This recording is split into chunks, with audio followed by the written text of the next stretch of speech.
J'ai closé plus de 500K à 22 ans et aujourd'hui je te montre toutes mes stratégies sans aucun bullshit. Premièrement, ne dis pas prix, dis investissement. Deuxièmement, ne dis pas concurrent, dis alternative. Troisièmement, ne dis pas efficace, dis infaillible ou alors démontré par. Ne dis pas vous devriez travailler avec nous. Dis honnêtement, je ne suis pas sûr que vous soyez un bon fit pour notre offre et donc j'ai quelques questions à vous poser. Si tu croyais avoir des conseils de ce style pour débutants, alors ce n'est pas le genre de vidéo que tu vas voir. Tu vas accéder à des stratégies que normalement je facture, des concepts que j'ai appris en investissant dans des masterminds US à plus de 10 000 euros, notamment avec le coach de l'équipe d'Hormozy, et mon analyse concrète après plus de 1000 appels et 500K. Tout d'abord, retiens que la vente se fait par péage, et je sais que ça paraît complètement abstrait, mais je vais tout expliquer. Si ton prospect ne paye pas à chaque péage, il sera refusé. Chaque péage est une fondation du business. Au total, on en compte 1, 2, 3, 4. Tout d'abord, le rapport. L'objectif du rapport, c'est d'engager le prospect et de créer la confiance dès les premières secondes de l'appel. Le prospect doit se sentir confortable et engagé dès les premières secondes. Il doit ressentir que tu as une énergie positive et tu dois le mettre à l'aise mentalement. T'as pas besoin d'être un magicien pour faire ça, tu peux simplement demander comment tu vas, où es-tu basé, bien dormi, c'est quoi ton plat préféré. Mais attention, quelques erreurs à éviter. Premièrement, ne pas passer plus de 30 secondes sur le rapport. Si tu passes plus de 30-40 secondes, alors tu perds du temps précieux sur la partie de découverte et de vente. Donc chaque fois que tu fais trop ami avec le prospect, eh bien tu perds du temps qui aurait pu te permettre de closer. Deuxièmement, tu parles trop de ta vie personnelle. Si par exemple on te demande où tu habites, tu vas simplement répondre par un seul mot. Par exemple, j'habite à Paris. Pas « Ah, j'habite en Essonne, à Paris, dans ceci ». Fais tout pour éviter de discuter sur des choses qui ne sont pas importantes. Troisième erreur, c'est le fait de ne pas sourire. Si tu es un closer qui est comme ça, hyper arrogant ou avec aucune énergie, ça va complètement se ressentir. Donc, dès le début de l'appel, tu dois sourire et n'hésite pas à montrer tes dents, à avoir un grand sourire dès le début pour mettre la personne à l'aise. Et enfin, si on te demande si tu vas bien, eh bien tu dois dire « je me sens fantastique » ou « j'ai une énergie de dingue aujourd'hui ». Développe un peu ton niveau de langage plutôt que de juste dire « ah ouais, ça va ». Une fois que tu as passé à peu près 30 secondes à créer le rapport, tu vas faire une transition. Nous avons un temps limité devant nous. Alors, est-ce que tu es prêt à démarrer? Ça te permet de passer du rapport au cadrage de l'appel. Le cadrage est probablement le point le plus important. Le but, c'est que le prospect comprenne et donne son consentement sur le fait que tu vas lui poser des questions. Donc, concrètement, ce que tu vas lui dire, c'est aujourd'hui, on va voir où tu en es, où tu veux aller, comment tu peux le faire et éventuellement, si on voit que tu es un fit avec notre offre, on pourra te proposer une solution. Est-ce que c'est OK pour toi? Grâce à ça, tu valides que le prospect a compris et accepté ce processus. Si ce n'est pas le cas, tu ne peux pas passer à la suite. La troisième étape, c'est le diagnostic. Ton but est de créer un engagement total chez le prospect. Il doit tout d'abord comprendre que tu as complètement compris sa situation. Il doit être 100% d'accord avec ton diagnostic et surtout, il doit montrer un engagement à changer sa situation. Sans accord total plus désir de changer, alors tu ne passes pas à la suite. Par contre, attention aux erreurs classiques qu'on voit chez la plupart des entrepreneurs. Ils parlent de détails qui ne sont pas importants au lieu de parler de ce qui compte vraiment. Et donc à la fin de l'appel, tu n'as pas les bonnes informations. Deuxièmement, il laisse le prospect poser ses questions. Et donc il perd le lead de l'appel et ça se transforme en une sorte de coaching gratuit. Ce n'est pas ce que tu veux. Et la troisième erreur, c'est de ne pas aller assez en profondeur. Souvent, tu vas poser une question, le prospect va te répondre, tu vas considérer que c'est la vérité, alors qu'en réalité, tu as peut-être 10 à 20% de la vérité et tu dois creuser un peu plus pour bien comprendre. La quatrième étape, c'est la température. Tu dois confirmer la certitude élevée du prospect. Ça se passe après ton pitch, quand tu dois t'assurer que le prospect voit ta solution comme la solution idéale pour lui. Tu dois absolument t'assurer que le prospect est sûr à 100% avant de parler de prix. Si le prospect n'est pas certain, alors pas d'offre. Tu ne lui proposes pas de prix pour acheter. Parce que tu sais que dans tous les cas, il va te refuser à ce moment-là. Au passage, si tu veux un audit complet de ton business high ticket, ce genre de message, c'est ce que je reçois quand je fais un audit complet. Donc tu vois que cette personne a payé 3 000 € de coaching avec quelqu'un et on ne lui a pas donné les informations que je lui ai pourtant données complètement gratuitement. Soit tu peux payer à peu près 3 000 € chez un concurrent, soit tu peux venir chez moi totalement gratuitement et avoir la même qualité d'information, voire encore meilleure. Le lien est juste en dessous. Allez, on continue. Lorsque tu creuses un problème, tu dois le faire verticalement et horizontalement. Je vais t'expliquer ça. Quand tu creuses un problème, tu dois aller super profondément dans la douleur principale et sur un seul problème. Ton but, c'est pas d'avoir plein de problèmes comme ça que tu analyses, parce qu'au final, la vente, tu vas la perdre si tu fais de cette façon. Et enfin, tu peux creuser horizontalement. Le but, c'est d'analyser comment ce problème unique impacte tous les aspects de la vie de cette personne. Argent, famille, santé, relations, toujours sur un seul problème. Et la plupart des entrepreneurs, leur problème, c'est que ils vont parler de plein de problèmes différents et donc le prospect, à la fin, n'a pas un vrai diagnostic de ce qui le bloque. L'erreur, c'est de sauter entre plusieurs problèmes. La bonne chose à faire, c'est un seul problème exploré sous tous les angles de leur vie. Je te recommande d'utiliser le framework responsabilité, regret, engagement. Tu vas faire en sorte que la personne assume sa responsabilité dans son problème. Qu'est-ce qui fait que tu n'as pas réussi en échelle de temps? Si on enlève toutes tes excuses, par exemple la crise, les clients, les circonstances, qu'est-ce qui reste un vrai blocage pour toi? Et si tu savais déjà quoi faire, alors pourquoi tu n'as rien fait? Tu dois les amener à admettre que c'est de leur faute. Deuxième étape, le regret. L'idée, c'est de montrer au client ce qu'il a perdu parce qu'il n'a pas agi ou parce qu'il n'a pas agi de la bonne façon. En X années, combien de clients, d'argent ou de liberté tu as perdu? Si tu avais réglé ça il y a 3 ans, où est-ce que tu en serais aujourd'hui? Le but, c'est de lui faire ressentir le temps et les opportunités qu'il a perdu à jamais. Et la troisième étape, c'est l'engagement. Tu dois faire en sorte que le prospect te confirme qu'il veut changer cette situation. Est-ce que tu es prêt à revivre 12 mois comme ça? Et d'autres questions similaires pour les verrouiller dans le changement. Lorsque le prospect t'a assuré qu'il veut changer, évidemment, ça devient beaucoup plus simple de vendre à la fin. Maintenant, l'erreur, c'est de faire du télégraphing. Alors attends, il y a eu un petit bug ici. Hop, je vais mettre un peu plus petit. Ok. C'est quand tu annonces à ton prospect où tu veux en venir. Résultat, il se prépare mentalement, il a une défense et donc il te ment. Je vais te donner quelques exemples. Je vais te poser quelques questions sur ton budget pour voir si tu peux payer mon service. La prochaine question est importante pour déterminer si c'est un bon fit. Maintenant, on va parler de ton niveau d'engagement pour savoir si tu es vraiment sérieux. En gros, tu indiques clairement à ton prospect que tu es en train de vendre et tu lui laisses le temps de réfléchir. Résultat, tu viens de leur donner la notice d'utilisation de la question et donc le prospect va contrôler sa réponse. La bonne approche, ce sont des questions hyper directes. Combien tu as mis de côté? Qu'est-ce qui t'a empêché de réussir sur ces 3 dernières années?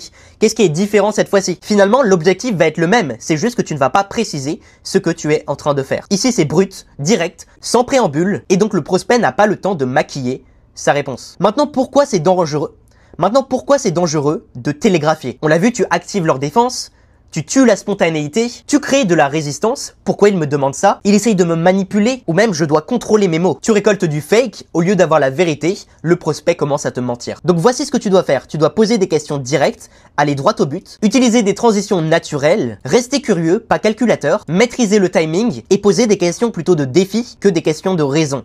En gros, si tu demandes quelle est ta plus grande raison pour, par exemple, lancer un business, automatiquement, on ressent que c'est une question qui a pour but de vendre. Alors que si tu demandes quel est ton plus grand défi actuel pour lancer ton business, c'est beaucoup plus concret et ton prospect va beaucoup plus s'ouvrir. Donc parle toujours de défi ou de blocage ou de frein plutôt que de ah ouais, quelle est la raison pour laquelle tu veux ceci? Les gens connectent beaucoup plus au problème actuel qu'aux motivations abstraites.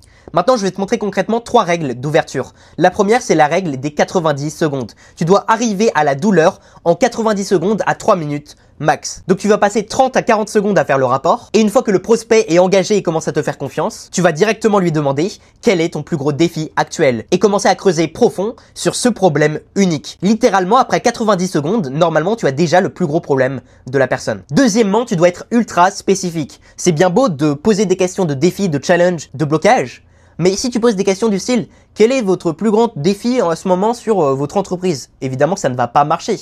Par contre, si tu poses la question « Quel est votre plus grand défi pour obtenir des clients via le contenu court actuellement ?» Donc une question qui est précise sur ton offre. Automatiquement, la personne va aussi te donner une réponse beaucoup plus précise. Et enfin, tu dois éviter de trop parler du passé ou du futur. Concentre-toi majoritairement sur le présent. Je sais que beaucoup de gens te conseillent de parler du passé, du futur, de ce qu'ils veulent. Mais la vérité, c'est que les gens vont être beaucoup plus attentifs si tu leur donnes des questions sur leur vérité actuelle. Donc pose des questions sur ce qui se passe maintenant et aussi clarifie tous les termes vagues.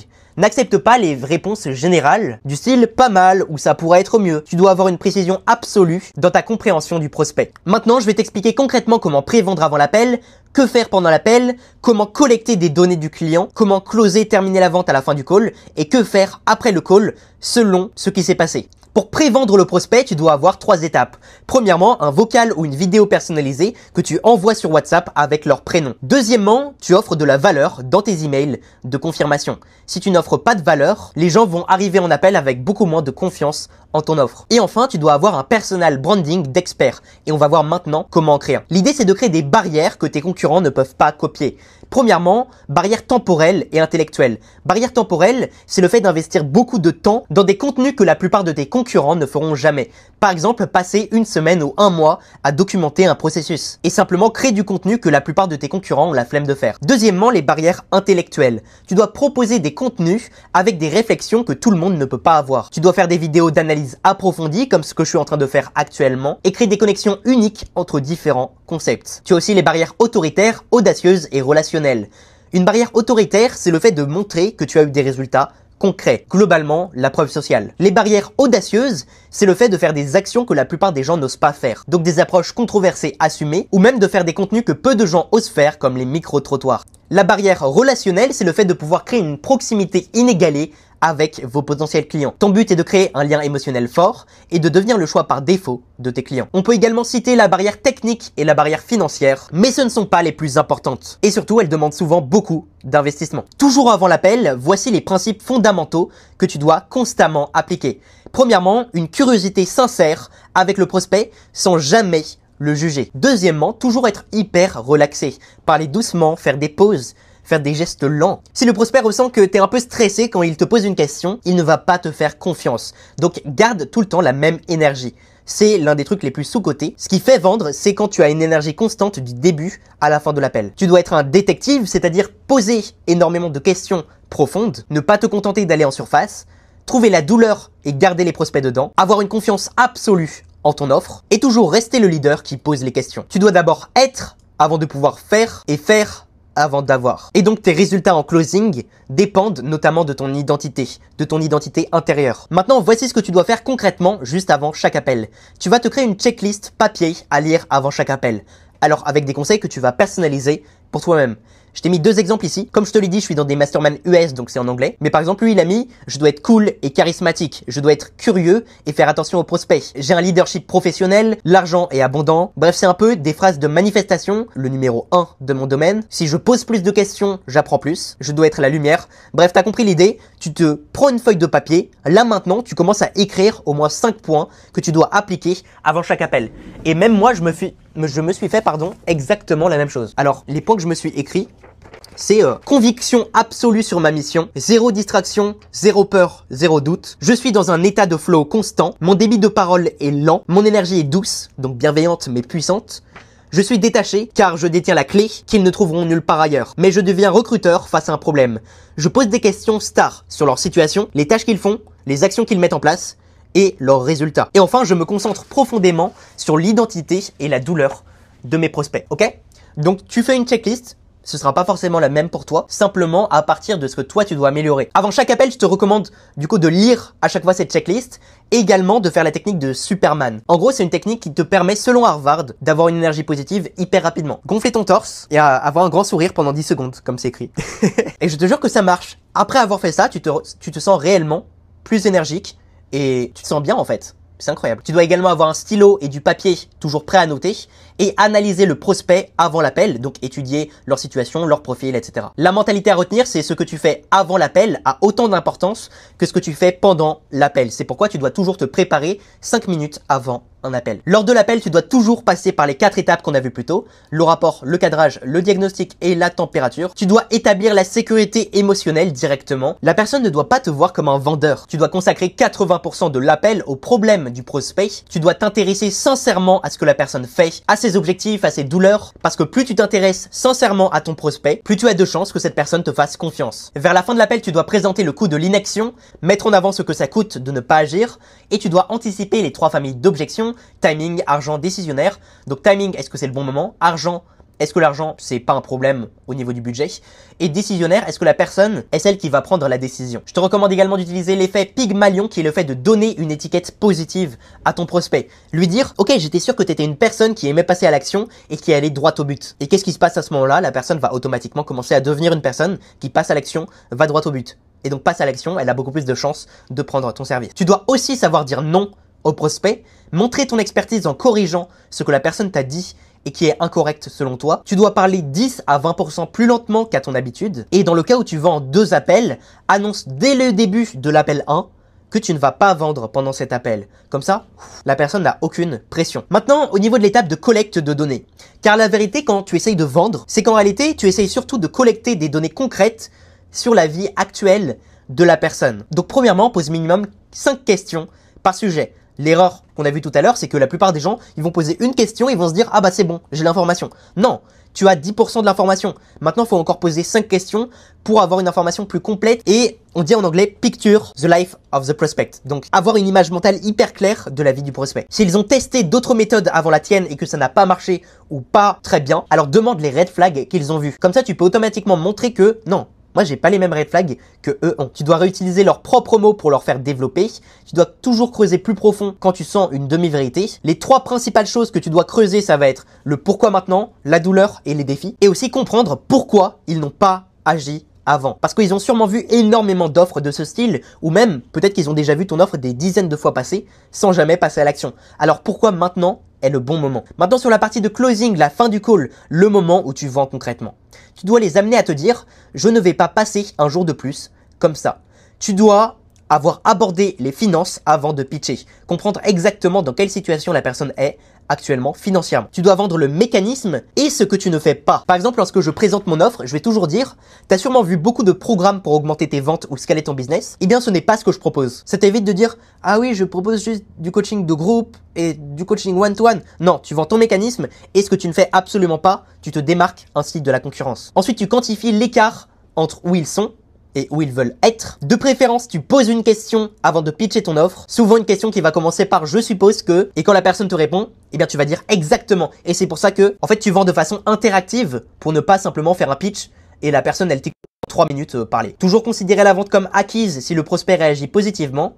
Et au niveau de la révélation du prix, dis toujours la majorité de nos clients payent en une fois. Tu positionnes les facilités de paiement comme un privilège que tu proposes uniquement après pour certains profils, pas pour tout le monde. Maintenant, si après ça, tu n'as pas vendu, tu dois avoir une stratégie claire de relance. Je vais te donner quelques exemples parce que j'ai un document complet sur les relances que je donne notamment à mes clients. Je te recommande ces messages. Bonjour prénom, as-tu renoncé au projet 2 ?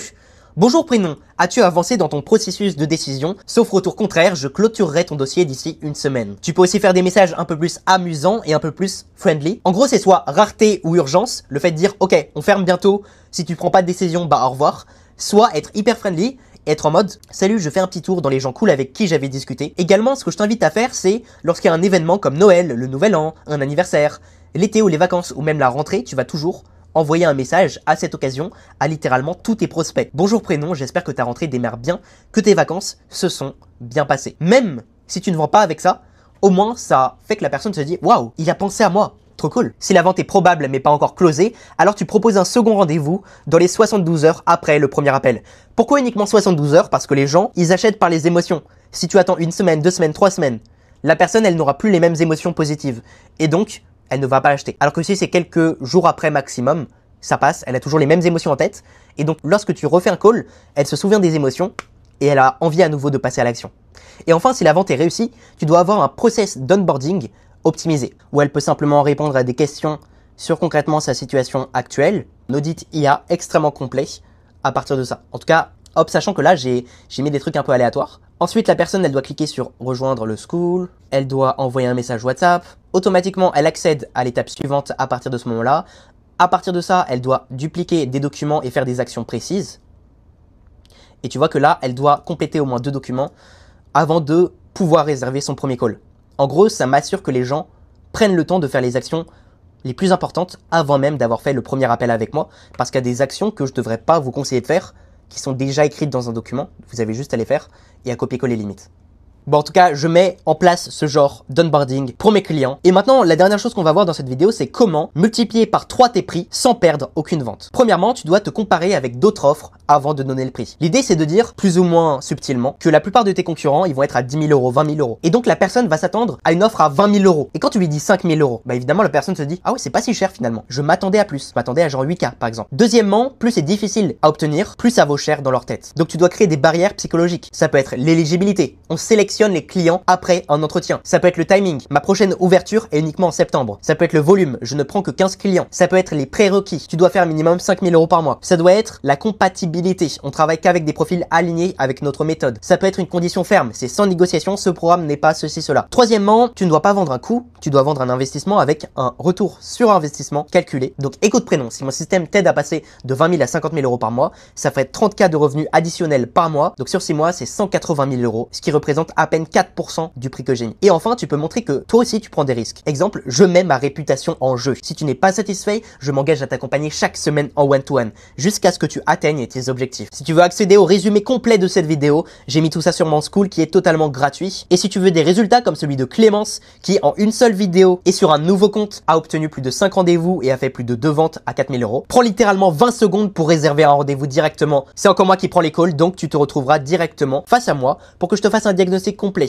Je le répète à nouveau, mais la plupart du temps, je le rappelle rapidement, la plupart des gens me remercient pour ce diagnostic. Salut Clem, waouh, c'est fou tout ça, je te remercie. J'avais payé une coach et en gros la personne m'explique que malgré le fait qu'ils ont payé des gens, ils n'ont pas vraiment eu d'action claire à mettre en place. Idem ici, une autre personne qui me remercie. Bref, j'ai tout le temps des remerciements après les calls que je fais. Même si tu ne deviens pas client, tu auras des résultats. Et si tu deviens client, bah tu peux espérer ce genre de résultats. Ou en un seul post, parfois tu peux avoir 5 appels de vente. Et le pire, c'est que son post, il ne paye pas de mine. 181 likes, ce n'est pas énorme, mais en termes de revenus, il a généré probablement autour de 8 000 €.